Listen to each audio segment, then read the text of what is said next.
Trick number 1. Twisting good news. Twisting good news is a dark psychology trick commonly used by partners and narcissistic parents. It's a clever way of undermining someone's achievements because people often seek validation through positive feedback. By subtly diminishing their accomplishments, you can erode their confidence. When they are bursting with good news about their promotion at work or passing their exams, you can make the conversation go like this. They say, "Hey Dad, I got an A for political studies." Then you can say, "Doesn't the grade go up to an A plus? But that's still good." And now they feel deflated. It's like telling Captain America, "You saved the world, but couldn't you have done it without breaking your shield?" Trick number 2. Nouns versus verbs. This is a devious dark psychology trick you might not have heard of. Humans have a need to belong. We gravitate towards certain groups which signal our identity to others. We feel safe as part of a group, and as a manipulator, you should understand this. Manipulators use nouns instead of verbs to include others in a group. For example, instead of saying, "I like drinking wine," you should say, "I'm a wine drinker." Drinking is a verb, whereas drinker is a noun. Studies show that using a noun reinforces a sense of belonging to a group, and once you identify with that group, you're easier to influence. Trick number 3, agreeing to disagree. This is one of my favorite dark psychology tricks. If someone is upset or angry, saying, "That's understandable," or "I completely agree with you," or "You're right," can redirect the emotion away from them. Now, because you've agreed with them, they are on your side. Agree with them enough, and you might just get invited to the reading of the will, or to help hide the body. Trick number 4, the ego elevator. This dark psychology trick is especially effective with females. If there's one thing everyone loves to talk about, it's themselves, as everyone's favorite person is themselves. An easy way to make conversation or fill in awkward silences is by asking people questions about themselves. Because of this, they are likely to enjoy the experience and the conversation. You should use this dark psychology trick especially when you're on a date. Doing this puts you in control of the conversation and allows you to get to know someone beyond the surface. For example, ask them, "What is your job?"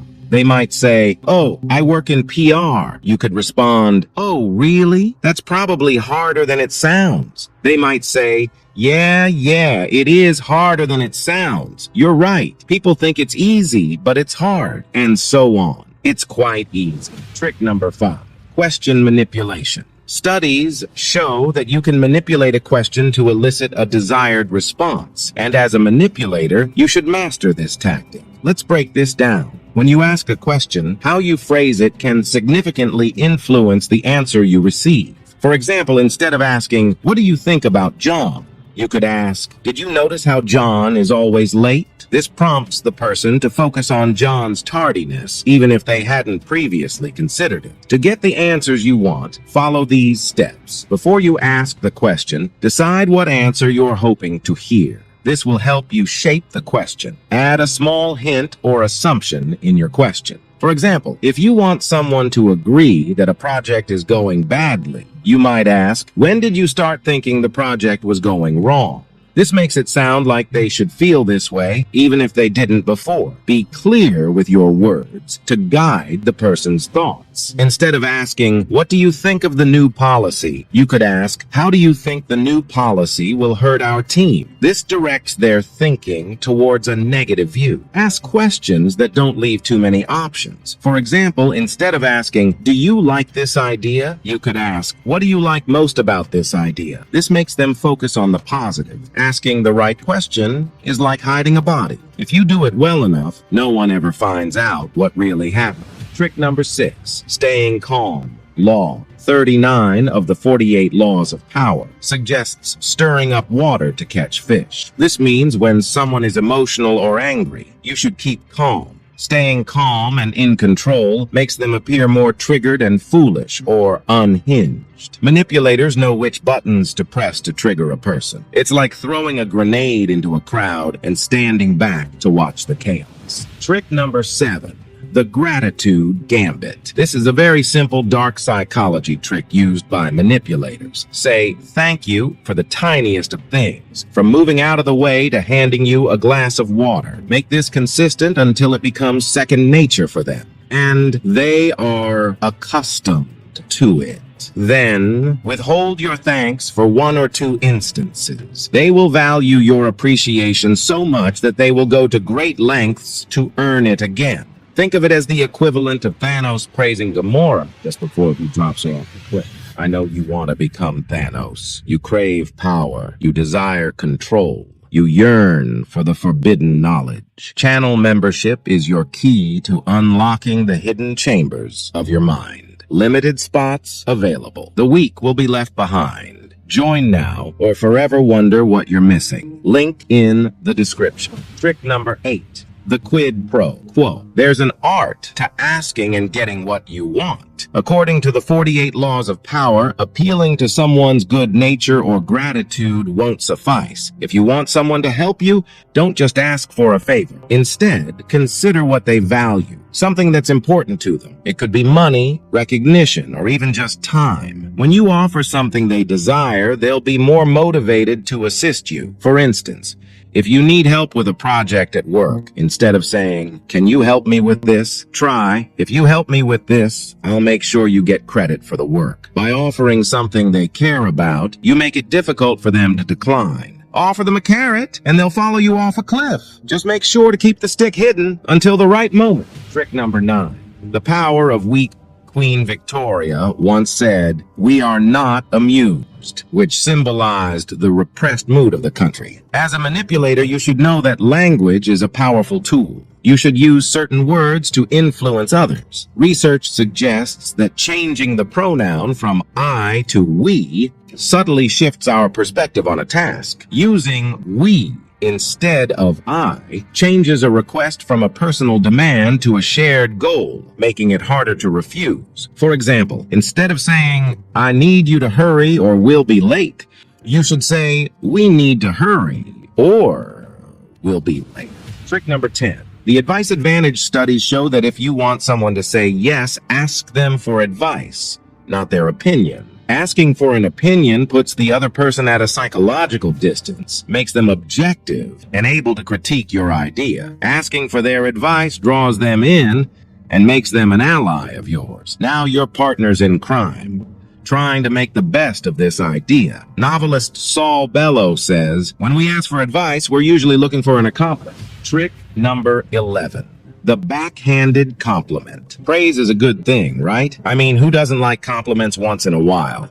But we're talking about manipulation here. Complimenting someone behind their back might seem harmless, but it's a powerful manipulation trick. The compliments are bound to reach them, and now they feel grateful to you, which is exactly what you want. Not only you influenced them, but now they think you are being genuine. For example, say something like, "I could never say this to his face, but he's a really talented musician." Or if you know someone who values being recognized for their hard work, you might say to a mutual friend, "I could never say this to their face, but they're incredibly talented at what they do." Eventually, that compliment will find its way back to them, and they'll associate those good feelings with you. By doing this, you're building a positive image of yourself in their mind, without having to directly flatter them. It's like planting a seed of goodwill that grows over time, making them more likely to like and trust you. So next time you want to make someone feel good about you, try giving them a compliment behind their back. It's a sneaky yet effective way to win people over. Think of it like Scar from The Lion King.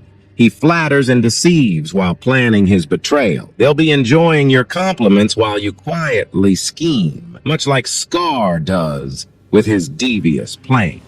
Trick number 12. Mirroring. It's so effective because it works on a subconscious level. We like people who are like us. This includes our political views, musical and literary tastes, which sports team we support, and much more. This affinity with people like us extends to body language. And as a manipulator, you can fool them into thinking you are similar by copying their body language. Trick number 13, the foot in the door. It seems counterintuitive, but if someone is cold towards you, ask them for a small favor. Benjamin Franklin came up with this dark psychology trick. He suggested borrowing a book. The trick works because we tend to like people we do favors for. So by doing a favor for someone, you may subconsciously start to like them more, because nothing warms the heart like being reminded of a debt, right? Trick number 14, the choice charade. Kids love to be defiant and do things their own way. That's why the psychological approach to getting them to do something they may not want to do is by framing it as a choice where they believe they're in control. For instance, rather than telling a child to clean their room, ask them if they would rather make their bed or put their toys away first. This can make the task seem less daunting and gives them a sense of agency. Trick number 15. The because boost. By explaining why you need a favor, you allow people to rationalize helping you. Once you've explained your reasons, they'll be more inclined to assist. You can use this dark psychology technique simply by using the word because. Because by using the word because, you tell the target that there is a reason for what you want them to do. Humans do not really care what the reason for something is, as long as there is a reason. For example, if you ask someone in a queue, "Can I get past you?" because no matter what you say next, they will most likely let you get in front of them. You could even say something bizarre like, "Can I get in front of you because I have a red shirt on?" And literally, around half the people would let you get ahead of them. They didn't listen for the reason, they just accepted it because they heard you have a reason. Because according to Harvard Business Review, even if the reason makes no sense or is unrelated to the request, people like to know why they're being asked to do something. You can use this in everything. If you want anyone to do anything for you, just say,